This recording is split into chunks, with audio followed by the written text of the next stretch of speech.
Mesdames et messieurs, bonsoir et bienvenue dans ce journal. Au sommaire, les écureuils du Bénin ont su rattraper les léopards de la République démocratique du Congo cet après-midi. Un but partout donc pour ce match comptant pour la deuxième journée des éliminatoires du Mondial Qatar 2022. 135 décès liés à la Covid-19 sur un total de 16 946 cas confirmés au Bénin. Des chiffres qui impliquent une plus grande sensibilisation sur les moyens de lutte contre cette affection. Vous suivrez dans cette édition les exhortations de deux journalistes sur l'importance du respect des gestes barrières. Et puis, pas de chasse aux sorcières contre le pouvoir, l'ancien pouvoir en Guinée-Conakry. C'est une promesse faite par les putschistes qui prévoit également la mise en place d'un gouvernement d'union nationale.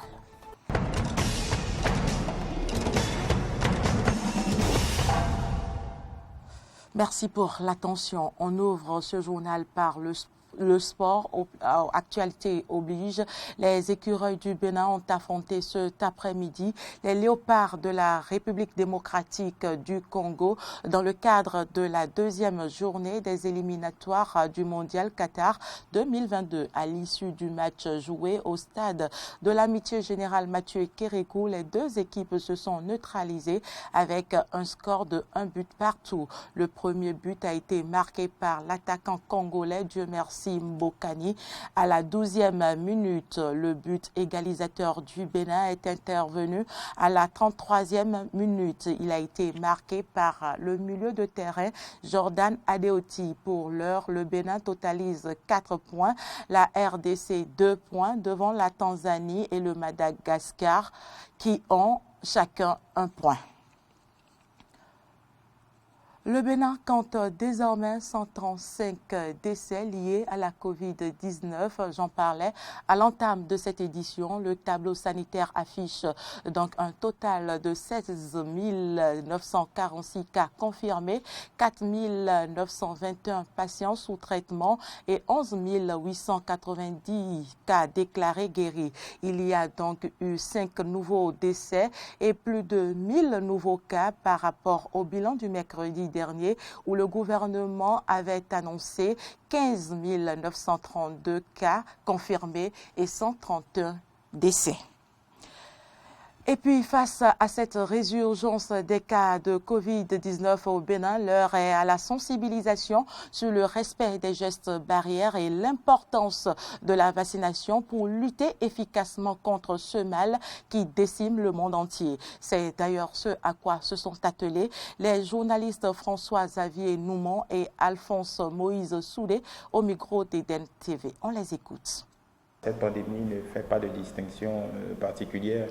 Ça vient donner du grain à moudre, ça vient appuyer quelque peu les alertes, les messages, l'insistance des pouvoirs publics, du gouvernement pour que la population se réveille, et surtout pour que chacun puisse prendre ses responsabilités et aller se faire vacciner parce qu'au moins la vaccination nous donne une certaine immunité, nous permet et nous évite les formes de cas graves, nous évite tout simplement de tomber sous assistance respiratoire parce que une fois que vous êtes sous assistance respiratoire, c'est très difficile à rattraper. Et on peut dire aujourd'hui que les structures sanitaires, même le centre de référence à l'ADA est quelque peu débordé. Le directeur de ce centre en a parlé il y a quelques semaines de cela. Les agents de santé sont soumis à des risques intenses. Donc, je crois que ce mal-là, moi j'ai dit aux gens, moi j'ai été contaminé par la Covid-19, j'ai été traité, je dis, ceux qui pensent que ce mal-là n'existe pas, je leur dis aujourd'hui à visage découvert que la Covid-19 existe. Parce que je l'ai chopé, comme on dit, j'ai été traité depuis le mois d'avril. Il faudrait que nous, Béninois, nous puissions prendre conscience. Je dis, le gouvernement fera ce qu'il fera, mais nous-mêmes, citoyens, le minimum qu'on nous demande, c'est le respect des gestes barrières. Le respect des gestes barrières. Mais il n'y a que, dans ce pays, vous allez voir encore des gens à 3, 4 sur une moto, sans cache-nez. Il n'y a que des gens qui continuent de s'enlacer. Il n'y a que des gens qui continuent de se serrer la main. Mais je dis, ce qui fait aujourd'hui polémique, c'est la vaccination. Et je voudrais nous dire, au-delà de la vaccination, nous devons encore respecter les gestes barrières. Parce que être vacciné ne nous épargne pas de la maladie. Être vacciné nous épargne de la forme grave. Donc je demanderai à tous mes compatriotes, ceux qui ont la possibilité d'aller se faire vacciner, de le faire. C'est vrai que sur les réseaux sociaux, il y a une kyrielle d'informations qui ne nous rassure pas. Et j'ai dit, bon, maintenant, si l'État ne nous rassure pas, il nous revient chacun de prendre nos responsabilités. Parce que quand nous mourrons, c'est une perte pour notre famille. Peut-être la République nous rendra des hommages, mais c'est une perte pour notre famille. Donc je demanderai à tous les Béninois, quel que soit le milieu où se trouve, de commencer par respecter les gestes barrières. Au-delà de la vaccination, nous devons respecter les gestes barrières et nous devons éviter d'aller dans les grands groupes. Moi, je dis, si quelqu'un se fâche après moi parce qu'il m'a invité à son anniversaire, je ne suis pas venu, tant pis pour lui. Si quelqu'un se fâche après moi parce qu'il a enterré un parent, je ne suis pas allé, tant pis pour lui, parce qu'on a dit au-delà de 50 personnes, il ne faut pas y aller. Donc, il faut que chacun prenne ses responsabilités. Si nous ne prenons pas nos responsabilités, nous serons les seuls en face. Parce que quand vous allez même à l'ADA, l'État met à disposition les moyens qu'il faut. Mais si vous n'êtes pas sauvé, c'est que, bon, vous êtes parti. Donc, la meilleure chose à faire, le mal existe. Le mal est en train de sévir. Protégeons-nous et protégeons nos proches. Une note littéraire dans cette édition, l'écrivain Abalo Kokou Medagbe a rendu public un nouvel ouvrage intitulé « Les insectes du ministre ». La cérémonie de présentation du livre s'est déroulée ce week-end à Bomet-Calavi. Compte rendu, Samson Ok. Des profondeurs de son inspiration, Abalo Kokou Medagbe accouche un nouveau bébé dans l'univers livresque, Les insectes du ministre, un ouvrage de 6 nouvelles qui raconte l'amour et ses frasques et bien d'autres réalités existentielles. Le ministre avec ses insectes. La chute malheureuse, brutale, honteuse et peut-être fatale qu'il a connue n'a eu qu'un seul nom, Rosine Koupani. En effet, depuis que ses yeux sont posés sur cet employé des services de l'arrondissement de Gembe, il n'a plus jamais vécu tranquille. Secoué par l'amour ou l'attirance, il a fait nommer de coq à l'âne Rosine à la tête d'un projet phare de son ministère, lui a pris un appartement dans lequel il a commencé à voir sur elle des insectes avant de commencer effectivement à les tuer à l'extérieur du pays lors d'une mission organisée exprès pour se retrouver seul avec elle. La suite est imparable. Pour l'auteur, l'objectif est de participer à la transformation de la société à travers la plume. Le but de chaque ouvrage, sinon ce que recherche chaque écrivain, c'est que l'être se transforme en bien. On n'écrit pas parce qu'on a envie d'écrire. On n'écrit pas parce qu'on a vu faire. On écrit parce qu'on veut toucher des âmes. On veut apporter des transformations. Et les insectes du ministre, comme tous les autres, sont arrivés comme ça. Les insectes du ministre, écrit en 157 pages, est désormais disponible sur le marché. Au terme de la vente à l'américaine, le premier numéro a été vendu à 250 000 francs CFA. Vous le savez, le président guinéen a été arrêté hier par les militaires dans le cadre d'un coup d'État. Alpha Condé avait entamé son 3e mandat à la tête du pays il y a plusieurs mois. Les putschistes ont annoncé avoir dissous les institutions et mis en place un couvre-feu. Quelle lecture peut-on faire de cette situation? Suivez ici les analyses de 2 spécialistes des questions internationales. Il s'agit de Olivier Michel de Campos et de Morgane Assoba. Alors, la situation qui prévaut actuellement en Guinée interpelle déjà toute la communauté internationale et plus spécifiquement la sous-région ouest-africaine.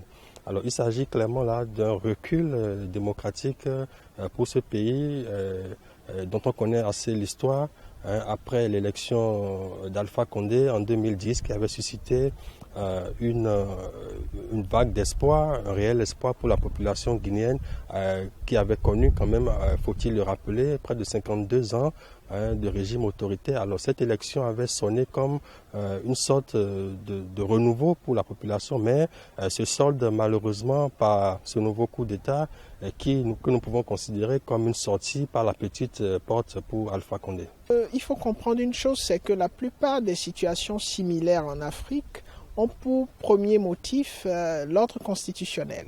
À un moment donné, vous avez des acteurs politiques ou même des personnes appartenant à la population qui ont estimé que l'ordre constitutionnel, qui naturellement est un test fondamental et que l'entièreté de la population aurait donc consenti à cela, a été à un moment donné brisé.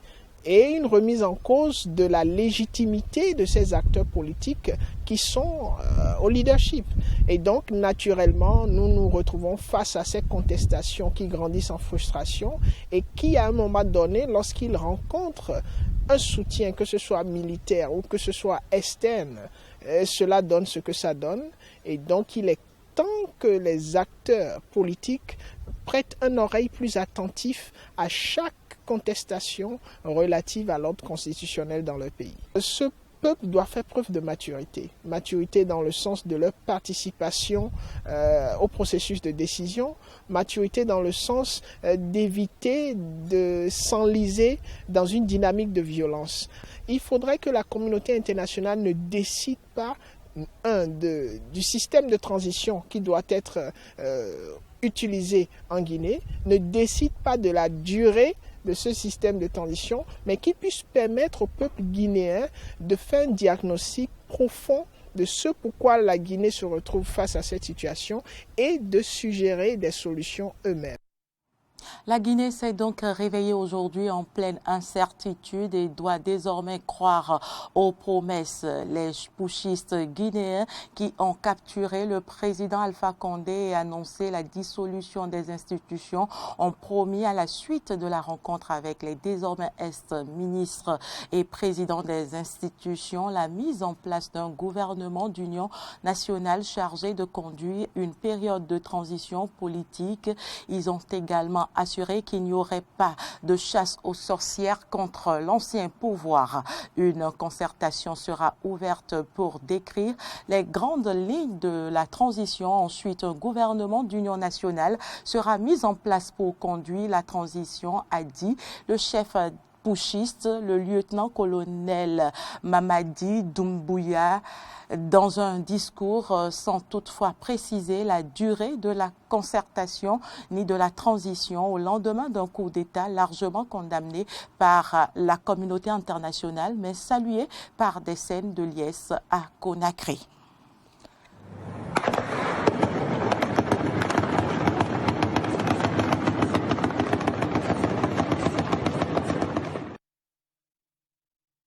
Et puis, la France et l'ONU appellent à la libération du président Condé. Le point de la situation dans le pays dans ce reportage.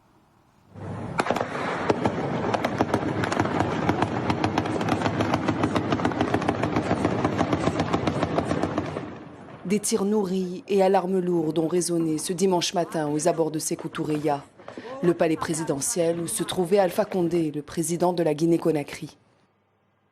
Quelques heures plus tard, on apprenait que le chef d'État avait été arrêté par le groupement des forces spéciales du pays, malgré le démenti du ministère de la Défense, affirmant que l'attaque avait été repoussée. Sur ces images, on voit un président avachi et muet. Une tentative de coup d'État opérée par le colonel Mamadi Doumbouya, le présumé nouvel homme fort de la Guinée, donne rapidement des justifications. La situation sociopolitique et économique du pays, le dysfonctionnement des institutions républicaines, l'instrumentalisation de la justice, le piétinement des droits des citoyens, l'irrespect des principes démocratiques, la politisation à outrance de l'administration publique, la gabegie financière, la pauvreté et la corruption endémiques ont émené l'armée républicaine de Guinée à travers le Comité national du rassemblement et du développement, CNRD, à prendre ses responsabilités vis-à-vis du peuple souverain de Guinée et dans sa totalité. Depuis, des scènes de liesse ont eu lieu, notamment dans la capitale. On est là, on se manifeste de la joie parce qu'on était là, on a beaucoup souffert avec le temps. Bon, Dieu nous a montré quelqu'un qui est plus puissant que lui. Avant tout, c'est la patience. On s'est patienté. De son côté, le chef de l'ONU a condamné par la suite un coup de force et demandé la libération du président guinéen. Je suis personnellement de très près la situation en Guinée. Je condamne fermement toute prise de pouvoir par la force des armes et je demande la libération immédiate du président Alpha Condé. L'ancien légionnaire de l'armée française, Mamadi Doumbouya, n'en est pas à sa première opposition. Récemment, il avait manifesté sa volonté d'autonomiser le groupement des forces spéciales par rapport au ministère de la Défense, ce qui avait suscité la méfiance de Conakry. L'homme qui mène ce putsch est un ancien légionnaire français, le colonel Mamadi Doumbouya, à la tête du groupement des forces spéciales de Guinée-Conakry depuis 2018. Il était sous la menace d'une interpellation imminente en raison de doutes sérieux sur ses projets. Alpha Condé accède au pouvoir le 7 novembre 2010. Le 2 mars 2020, alors que son deuxième mandat arrive à terme, il invoque une nouvelle constitution lui permettant d'entamer un troisième mandat. Le 18 octobre 2020, après un référendum boycotté par l'opposition. Désormais, le groupement des forces spéciales appelle le reste de l'armée à se joindre à lui. Mais un proche du chef d'État a affirmé à l'hebdomadaire Jeune Afrique que les forces fidèles à Alpha Condé n'avaient pas dit leur dernier mot. L'autre interrogation que soulève la situation en Afghanistan est l'accueil des réfugiés. Les pays de l'Union européenne ne parviennent pas à s'accorder sur une politique commune d'accueil. Une nouvelle crise migratoire est à redouter. À l'extrême est de la Turquie, au milieu des collines désertiques, des blocs de béton de 3 mètres de haut scindent l'horizon. Patrouille renforcée, poste de garde tous les 10 km, une muraille se dresse sur la route de l'Occident. En ce moment, nos mesures pour prévenir le franchissement de la frontière sont à leur maximum. Notre objectif est de rendre notre frontière infranchissable et d'empêcher les migrants de trouver un moyen de traverser.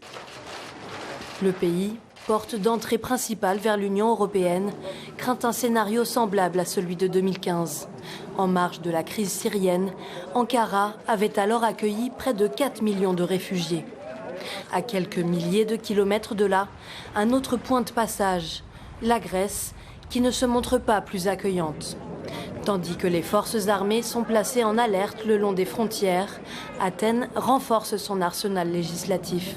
Ce vendredi, une loi a été soumise au Parlement grec afin d'accélérer l'expulsion des migrants. La Grèce n'acceptera pas, comme lors de la période 2015-2019, d'être la porte d'entrée vers l'Europe pour les flux de l'immigration illégale. La loi grecque porterait également un coup aux activités des ONG travaillant à la protection des migrants. Une mesure dénoncée par le Conseil de l'Europe. Le projet de loi sur les expulsions et les retours suscite de sérieuses inquiétudes. Sur la route des Balkans, la prévention est aussi de mise. L'Autriche et la Serbie lancent un message très clair.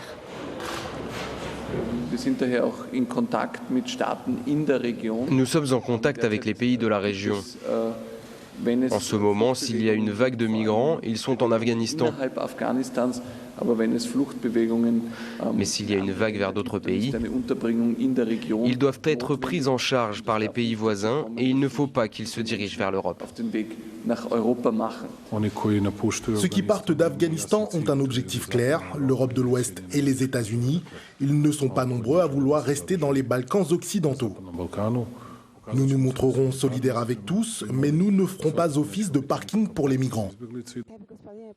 Selon le Haut Commissariat aux réfugiés, près de 500 000 Afghans devraient quitter le pays d'ici à la fin de l'année.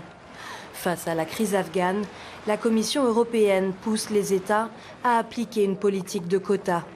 Une démarche jugée prématurée par l'Allemagne et la France, qui souhaitent harmoniser les critères d'accueil. Comme en 2015, les États membres peinent à se mettre d'accord et la politique européenne d'accueil des réfugiés se retrouve de nouveau mise à l'épreuve.